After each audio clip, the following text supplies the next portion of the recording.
And welcome back to another episode of the Double Dog Podcast. My name is Brendan Deek. Thanks so much for tuning in today, guys. If you haven't already, please hit the subscribe button. It would be greatly appreciated. You can also rate the podcast and review the podcast wherever you listen to your podcast. It would also be greatly appreciated. We are talking Philadelphia Eagles strictly today, and no one better to do it than my friend Thomas Petersen. Thomas, how we doing? How you feeling? I'm feeling good. Kind of rested up from the bye week.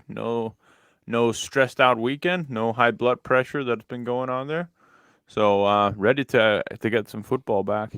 Stress-free Eagle Sunday is always good. This It season is. hasn't been as much stress as previous seasons, so can mention Nah, that. But it's been a little bit more stressful the last 3 weeks. the Or the last Cardinals game three was games. stressful. The Cardinals game Jack's was, game was also a little bit stressful yeah. there in the first quarter, right? Cowboys Cowboys third game quarter, was actually stressful when it was 17-20. yeah. The third quarter was definitely a little stressful. Um, But but yeah. yeah, it's good. We're back, and they've got they have a weird kind of schedule right now. So they play the Steelers on Sunday, then Mm-hmm. the Texans on Thursday night, and then we go to Monday Night Football against the Commanders. So kind of two in the Kind of next 2 like a weeks. like a bye week in there as well. Yeah, so like My bye week. that Thursday to Monday is like what's that? 12 days off, I guess, right? 12 days off. So they kind of a mini bye week. Excuse me, mini bye week there. So the Carson Wentz not playing kind of takes out all the juice of that game, though. Yeah, it does. Taylor Heineke. But I mean, they already beat him once, so Yeah, that's got true. that done. Check But mark. it would have been Wentz's return to Philly, right? So you would have had kind of that aspect of it too. So Yeah. that's taken out. But big news in Philadelphia Eagle, and that's what we're here to react to. Philadelphia Eagles trade a 4th-round pick to the Chicago Bears for pass rusher Robert Quinn. The 4th-round pick is in 2023. The Chicago Bears are going to be eating up all the salary from this year, and there's no guaranteed money left on the contracts. The Eagles have 2023 and 2024. I believe it's $14 million this year, $11 million in 2024. Non-guaranteed. The Eagles can do what they want with that deal. Thomas Petersen, passing off to you.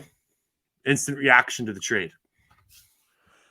Instant reaction. I guess it was kind of bound to happen. You feel like the logical move of where the Eagles would upgrade. I mean, I think it was pretty clear that of the 3 positions that were plausible, defensive end would be one of them, given Derek Barnett's injury, and that they kind of need that 4th guy in their 2-pair 2x2 rotation with Brenton Graham, Sweat, and Reddick. They've been putting in Patrick Johnson in there. That hasn't paid off any dividends in terms of stats, at least, but not really pressure on film as well.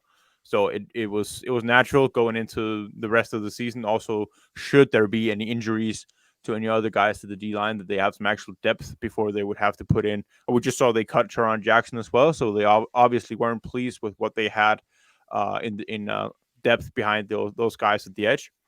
Other positions that I was looking at was running back, naturally with Kareem Hunt among some of the names that were thrown out there that was available. Also, another Bears player, David Montgomery, was floating around a little bit there, and also some safety guys, because we saw what happened when Chauncey Gardner-Johnson went out the game and Quan Wallace came in. Jesus Christ, is he bad at football? Oh It's unbelievable.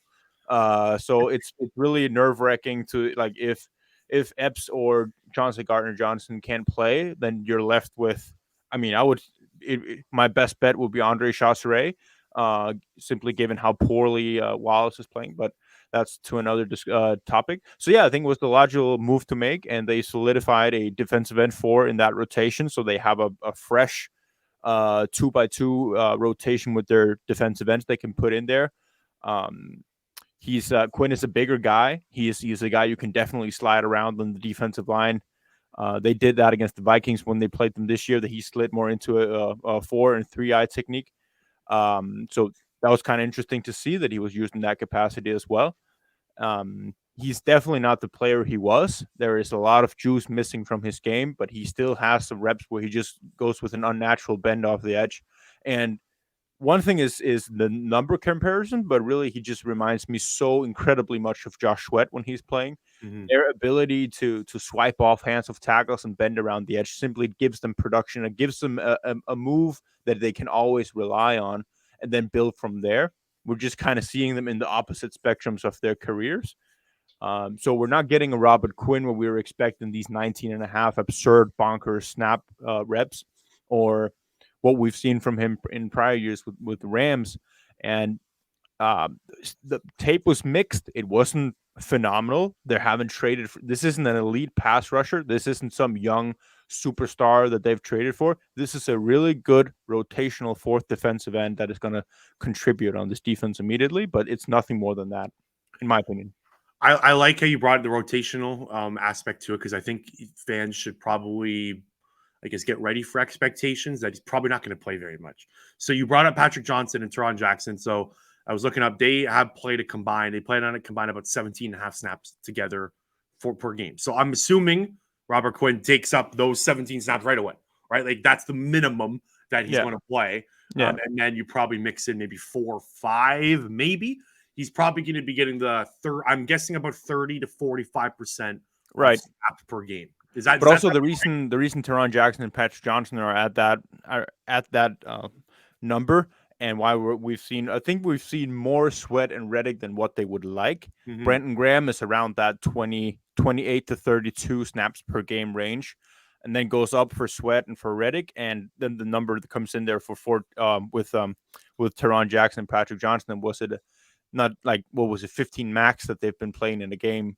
So I think you're going to see the overall numbers for Sweat and Reddick drop down, and then that kind of goes up to like a 60-40%. I think they want Reddick and Sweat on the field more, but I think it's going to be very close to 50-50 split between Brandon Graham, Robert Quinn, and Sweat and Hassan Reddick.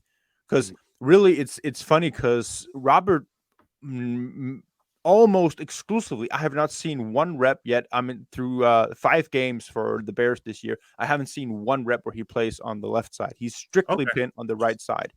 And that's been kind of the same thing with Josh Sweat, which is quite interesting because they're kind of built the same way. They win the same way. So it would be very natural to have Hassan Reddick and Brandon Graham as the left defensive ends, and then just slide Robert in there as that right side defensive end in the combination with Brandon Graham, and then put in Sweat as the rotation with Hassan, which they've been working so far this year.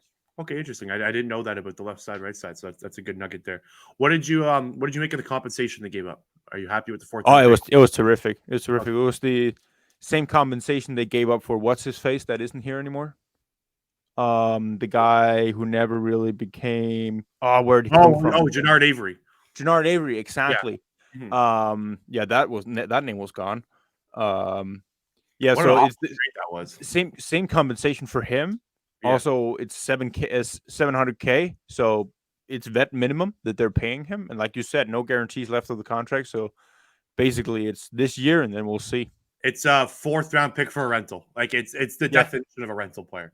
That's the kind of thing that I like about this move because it kind of oozes Super Bowl expectations, or at least playoff expectations, and you're kind of banking on that, and you're solidifying the roster for a run. But also, like, it's a 4th round pick. I mean, it's not in the grand scheme of things. The 4th round pick for the team doesn't mean anything, right? They still have 6 draft picks for this year.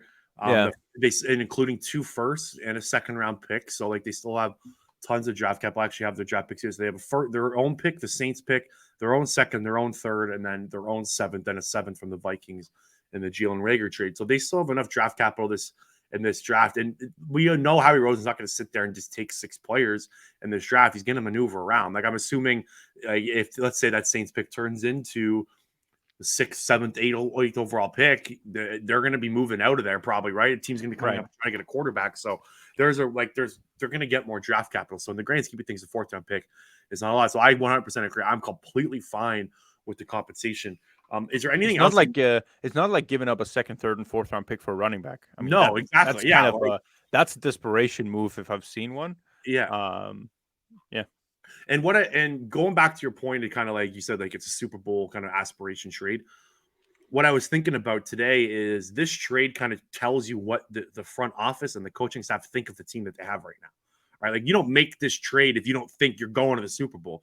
So this team, like they're 6-0, right? So it's probably like there for it's probably not that it's probably obvious, sorry, like that this is what they think of the team, but this confirms that Howie Roseman, Nick Sirianni, and the front office and the coaching staff, they are 100% bought in on this year as a Super Bowl run. Yeah, sure. I mean, no reason not to. Yeah, Nothing we've seen should indicate that that's not what they should be expecting or at least be aiming for. So Robert Quinn played 67%, has played 66.7, so 67% of the snaps in Chicago right now. That leads all defensive ends on that team. One thing that I when you go back and kind of just watch him, I watched him like highlights and stuff. I haven't dove into too much of the tape, but did he look tired out there in some tape that you watch? Like it looks like that's too many snaps for a 32-year-old defensive end, in my opinion. He's got to play less for him to be more effective. So I just wanted kind of your take on that. Like, how does he look on tape? I know you said like you've been through 5 games and you've given some insight, but do you have any other kind of takes on what you've seen so far from him? I think in the longevity of the games, I don't see too much tiredness going on. I think it's more in play. Tiredness kind of like he doesn't have the same pop in his counter moves. So when his bend off the edge doesn't really work, he's not snap quick at like pulling off a spin to the outside. When he's bull rushing, he doesn't have this immediate instant reaction of clubbing away the offensive tackle. You see that from time to time and amongst plays where it looks really good, but there's also like a bunch of reps where it doesn't look as fast as it used to. But also some reps where if he's going up against, like when he went up against Laramie Tunsil from Houston, that wasn't a good look at all. I mean, Laramie got the better of him. He's one of the best left tackles in the game right now. He's one of the best left tackles in the game. That's what it is. But when he's going up against those guys, you just see the class difference, and you see the difference in I want to say athleticism, but like explosiveness. When a premier left tackle gets his hands on him, he's stuck.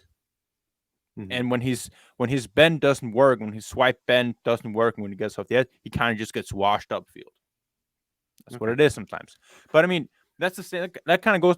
They chipped him a bunch. Like I wanted to put together like a clip series of how many times he was chipped by tight end or running back, or where the line just slid to the left, and so he got caught in between the guard and the tackle. It happened so many times. I cannot tell you how many times.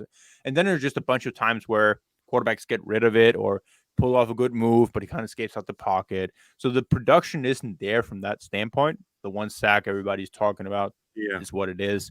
Looks much better on tape. But yeah, I think I agree with you. It's a high number. It's especially a high number when you're going against premier tackles and you're kind of getting shut down and you're getting chipped a bunch. You're getting tired throughout the game. Like I said, nothing I could see like from snap 1 to snap 50, we go, oh, that's a big difference. But it just kind of, it wears down over the game. So yeah, he's still a good player. He can still make moves where you go, they'll get a sack. But yeah, I think he's going to be really good in a 5-man front. Another stat that I do like from Quinn this year, there's not much to like this year, like you say. So he's got 1 sack, 2 TFLs, 8 tackles. Not ideal, but again, 18.5 sacks last year, led the league. He was 3rd in pass rush win rate in 2021. He was one of the best pass rushers in the NFL, no matter how you look at it. Sacks, analytically, he was great last year on a bad Bears team, yes, but this year what's happened is teams are clued in on him. They don't want to go after Dominique Robinson, who's the edge rusher. He's a 5th-round rookie on the other side of the field. They don't give a shit. They're going to let him go one-on-one. So what's happening, and this stat proves it, they are double teaming Robert Quinn at a ridiculous rate. He's 3rd in the NFL in double teams so far this year with 58 double teams this year. It's 3rd of them for most in the NFL. And to put it in perspective, comparing it to Eagles players, Josh Sweat and Hassan Reddick are at the bottom of the NFL in double teams. Those Eagles, you can't pinpoint one guy on this defensive line. Robert Quinn is going to see a lot more one-on-one matchups in Philly. Right. And some of the games that really pumped up those double team numbers were against the Patriots, where they had Hunter Henry chipping him. Like he was basically just in the game to block him. But then as soon as Robert beat him, if he beat him, because you'd still also have the left tackle if the Patriots get out there and get a hand on him, he would literally stay and block him unless he got beaten. Then he would release out as a check down option. And when they played the Texans, Pharaoh Brown, who's like a big tight end. You probably haven't heard of him. He's like a big blocking tight end. I've heard of him. Yeah, I've heard of Pharaoh Brown. Yeah. He was literally on that side each and every rep. And that was what he did most of the time. And that game plan, right? The teams are doing that on purpose. This is because the Bears don't have anyone else. Yeah, exactly. And they just got rid of their best pass rusher, basically. Right. Yeah, that's a mess. Something I heard as well that I found kind of interesting is Robert Quinn helped out Roquan Smith a lot. and opening up holes for him to make tackles during his kind of career there. I think this trade kind of just like Teron Jackson and Patrick Johnson weren't scaring offensive tackles. They were able to they were able to. That's the thing, because that's what you hit it right there. That's what was missing when you had that sub rotational D line in there, when it was Brandon Graham, Milton Williams, Marlon Tuipulotu, and Patrick Johnson or Teron Jackson. Like, you just had Milton's athletic. It's fine. It's nothing too flashy. Marlon, some games you just you go, okay, that's really good. Some games you just get washed. And then pair that with a Patrick Johnson, where like nobody's going to chip away at that. The offense simply don't respect that line, other than Brandon Graham, who's been playing phenomenally. But now you put in Quinn instead, and that just so the relative upgrade on that defensive line rotation is so super significant. Yeah, but it's not like it puts you over the top of what like the best players you have on defense. Like, I wouldn't say Robert Quinn is better than Hassan Reddick. no. Is he on par? Probably like close. Yeah, he's sure. the fourth. I think he's the third. Maybe he's better than Brandon Graham. Like, but they're different players. That's the thing. That's the beauty, because they're all kind of like in that. They're all in that same tier, and that's perfect. I'd much rather want that group of guys that can rotate, stay fresh, and keep all like they have, because they win in different ways too. That's the thing. Yep. So the offensive tackle, offensive line they're going to be going against, they're going to have a rough time the entire game. Well, I put out this tweet. We'll kind of close up the Robert Quinn conversation here. I put out this tweet today. It's just really interesting to see kind of Howie Roseman, the way he's maneuvered this year, and just the way he's identified roster holes and pinpointed those roster holes and done something about them is really cool. Like, need a number one wide receiver, go get AJ Brown. Need a cornerback, go get James Bradbury. You can go across the board with all the moves he's made. He's filled the holes that have needed to be filled. And this one is filled because Derek Barnett, let's all remember here, Derek Barnett tore his ACL week 1 against the Detroit Lions. He's not been on this roster. The Eagles went into this season hoping to have Derek Barnett on the roster. He was part of the plan. So when you take him out of the rotation, Derek Barnett's gone, that leaves a hole. Harry Roseman fills that. And I don't know about you, I'd rather have Robert Quinn than Derek Barnett. So I think this is a better football team than he came into week 1 with. Yeah. Yeah, 100%. Anything else you have on the Robert Quinn trade before we move on?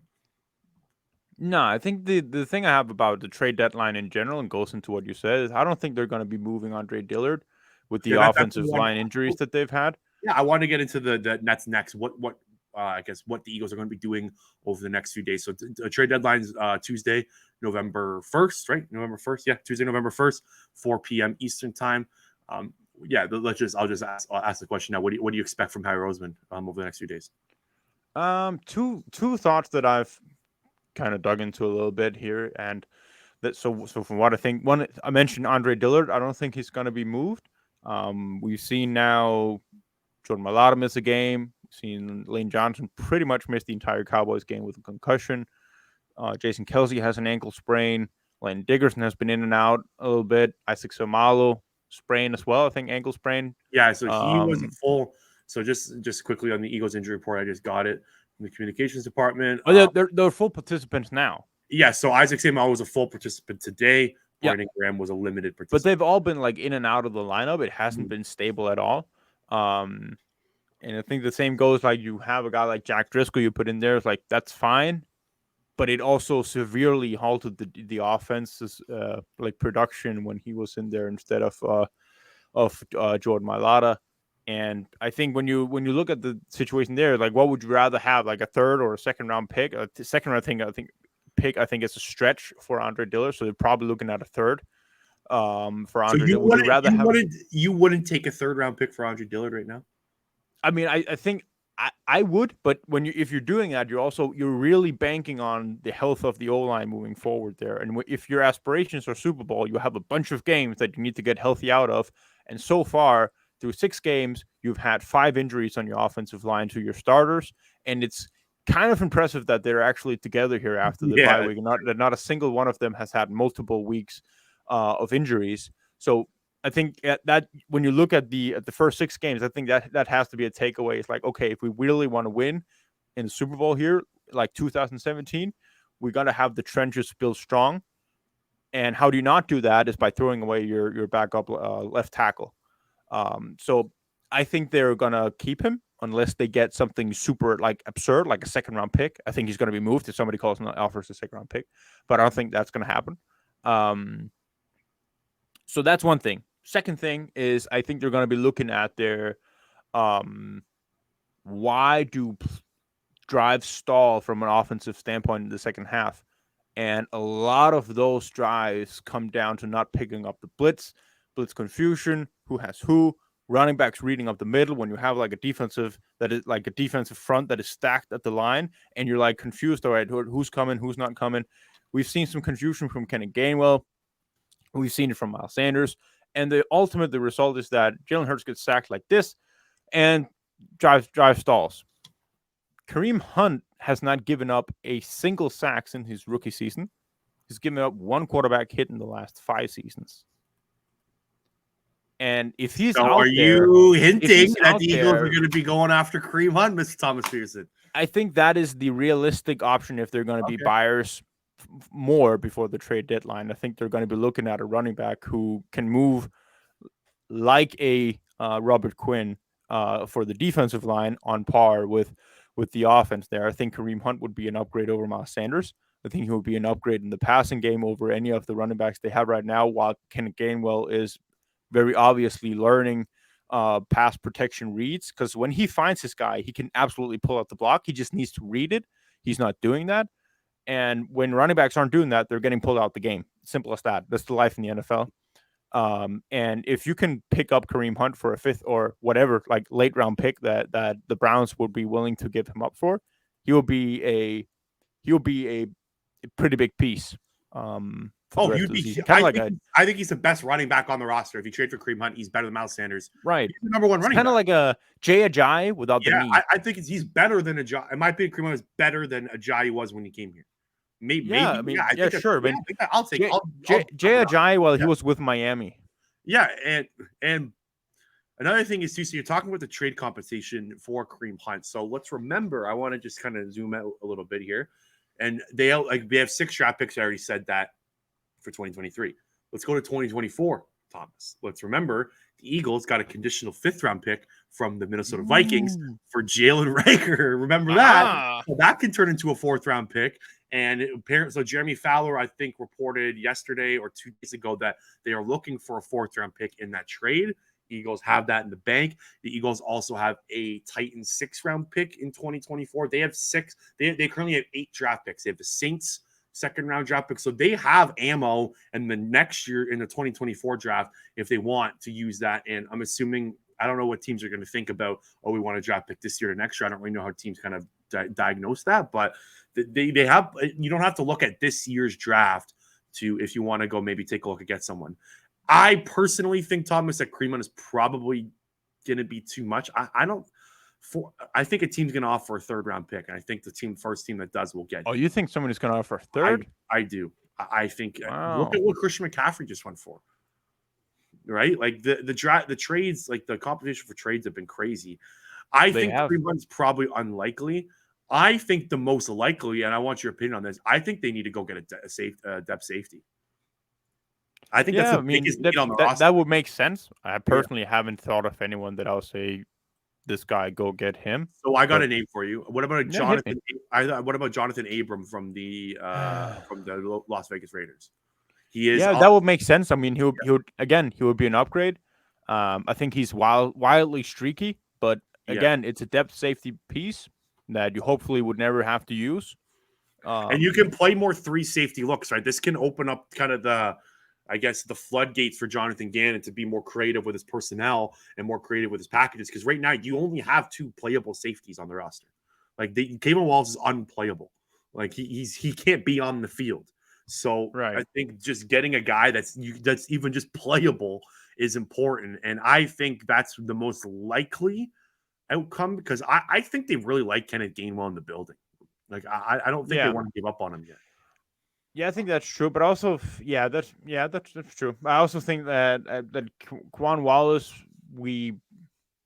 he's just so bad, but I think they want to give him a chance because he's a 4th round pick, And It's like not the I corn, wouldn't. man. It's done.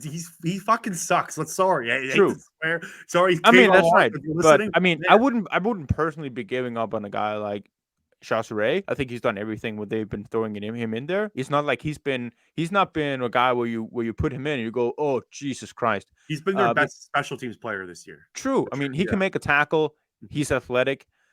Reed Blankenship, he can absolutely make a tackle. He'll fill that hole where Ezekiel Elliott went for that massive, weird defensive breakdown touchdown that he got against the Eagles. He can make that tackle. He will not be spectacular in the like as a coverage safety, but I mean, Kwan Wallace was all over the place. Seriously, I mean, he was playing man when everybody was zoning. He was taking weird angles. He couldn't make a tackle to save his life. I mean, come on, man. So Jonathan Abram has $2.9 million left on his, or sorry, about $3.6 million left on his. Oh, we all know how he's not paying that. 2.9. Somebody else is paying the damn money. Yeah, so the Eagle, I'm assuming so there's $3.7 million, $3.6 million sorry left. 2.9 of it's dead money. So I think it's an interesting game to watch. I don't know what Vegas thinks of themselves. Like if Vegas loses this week, right, they're going to be dropping to 2-6 on the season. I believe, right? Like this is this team could be out of it, right? The AFC's pretty stacked, so there's not. I think he'll be very cheap. Yeah, and he's 26 years old. Like it's another rental piece.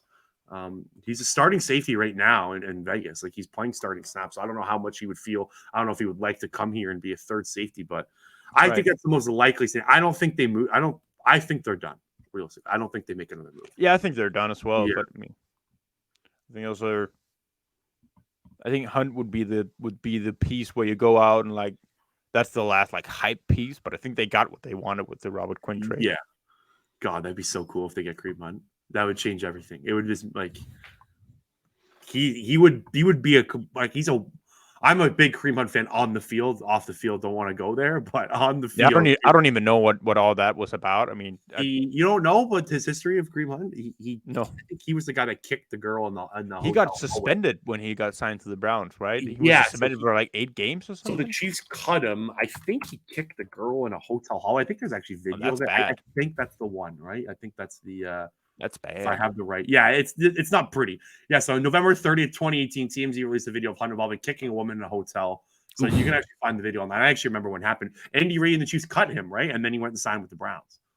They cut him because of it. And then I think he got 6-game suspension when he was on Cleveland. So yeah. So let's just clarify that we're all about the player, not the not the person we're talking about here. It happened 3 years ago. Unfortunately, the NFL, we know how the NFL works. They don't give a shit what happens 3 years ago. They just want to see if you can produce on the field.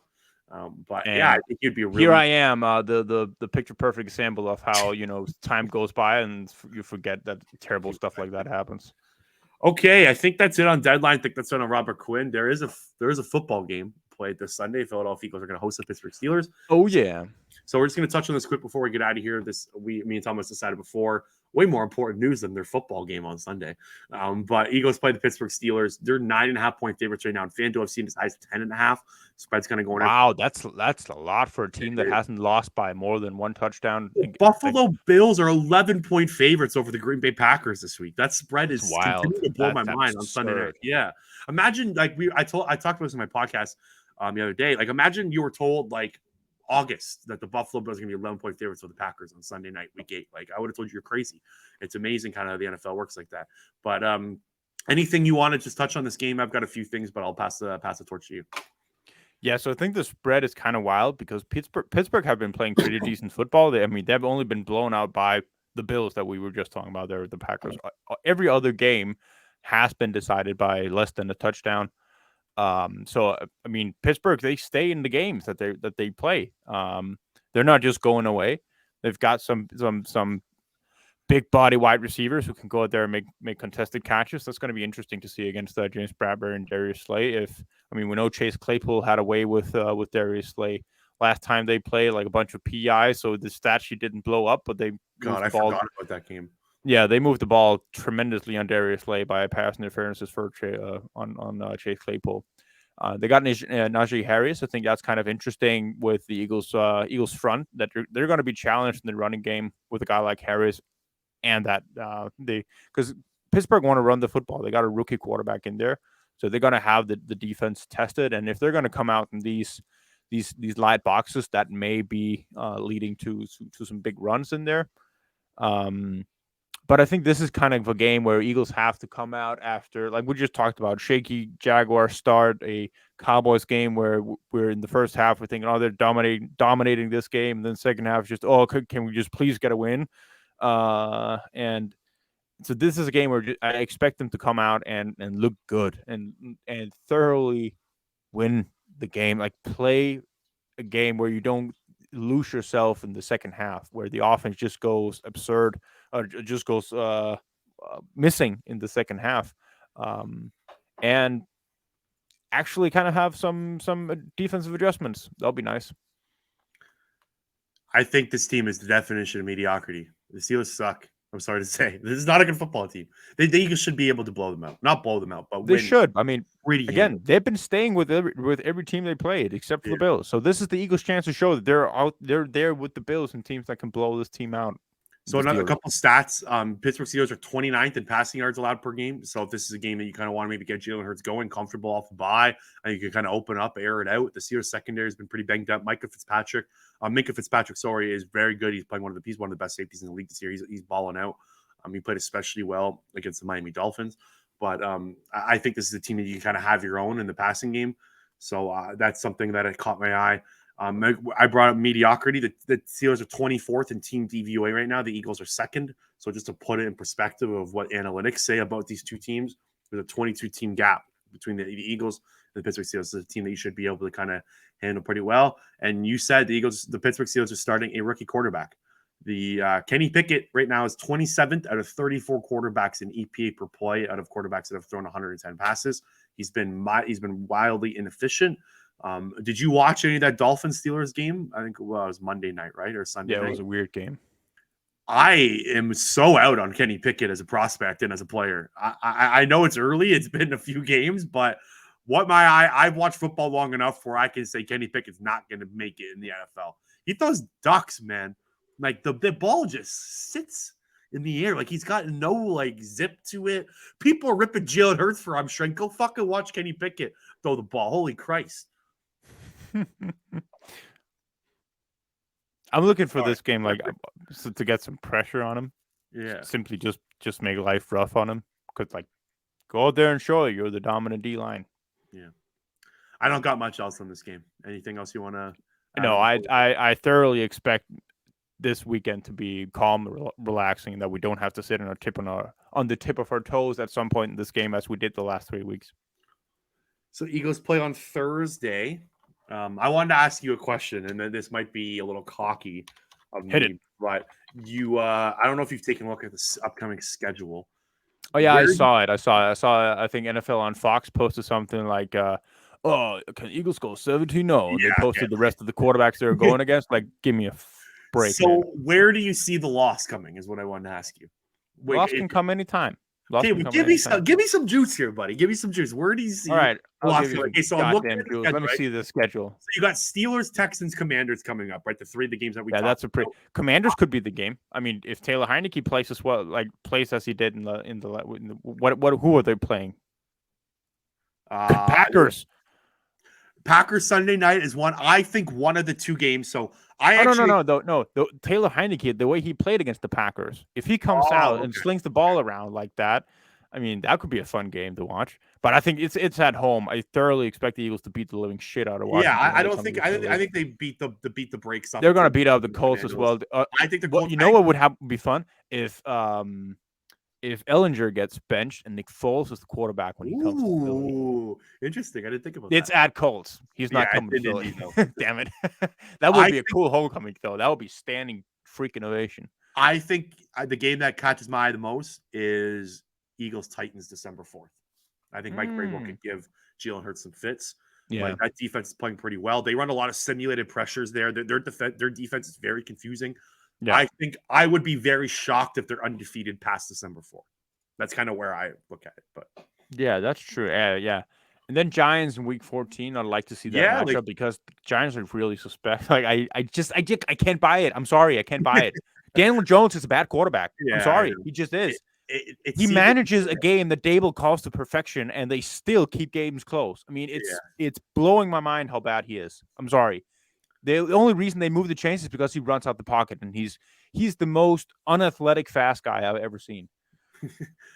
So this is a stat for you. I threw this on my podcast the other day. He is 5th in the NFL in 10+ yard runs. 5th, the entire league. Daniel Jones.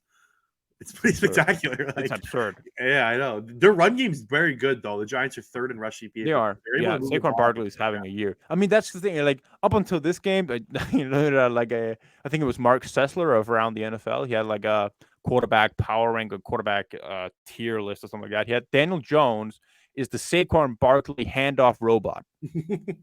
That was perfect. I mean, it's like nailed it. The Giants, like they're 6-1. Like they just traded Kadarius Toney. Wasn't doing anything for them too. But there's a stretch here: Packers November 27th on Sunday night, then Titans the week after that, and then Giants week after that. That's a tough 3-game stretch right there. Like I think you're gonna find out how good this Eagles team really is during those 3 games. But they very well may be 10-0 heading into 11-0 heading into that point. Like Steelers, Texans, Commanders, Colts. So that would be this. I would thoroughly unless disaster strikes. I would very much assume that each of those games there will be heavy favorites. Are the Eagles 10-0 heading into Sunday night against the Packers? That'll be fun. I think it's about a 50-50 chance. Maybe 50-50 for sure. Yeah, for sure. That'll be fun because then they like going into the Packers. Like Packers may be crumbling at that point. I fully expect the Packers to make a move for a wide receiver. I actually thought they might trade for Chase Claypool before the Eagles played them. Yeah, but that didn't happen. They gotta do something. Like they're in shambles. I went in on the Packers in my podcast yesterday. If you want to go take a look at what the hell's going on with that offense. It's the offensive line stinks. Are baffling. That team is a complete mess. But anyways, we're getting a little ahead of ourselves. I just thought that was a cool conversation to have. Yeah, it was fun. Eagles Steelers 1 p.m. on Sunday. Thomas and I will probably be back at some point. It's a Thursday night game. Maybe we'll squeeze one in before that or after. Who knows? But thanks so much for tuning in, guys. Really appreciate it. If you haven't already, like and subscribe to the YouTube channel. Do it, baby. Let's get those YouTube numbers up. I've got new thumbnails coming out next week. I'm really excited for some up in my YouTube game. Thomas, I got some sexy thumbnails, man. You're going to like these ones. They're coming out probably sometime mid next week. I'm going to be debuting a new thumbnail for you. But yeah, make sure to check out the channel, subscribe, like it. If you're looking for some NFL talk, some around the NFL talk, did a deep dive on the Green Bay Packers, Tampa Bay Buccaneers yesterday, talked to New York teams. If you want to win some money, listen to Weekend Wagers tomorrow night for this weekend, and we will talk to you later.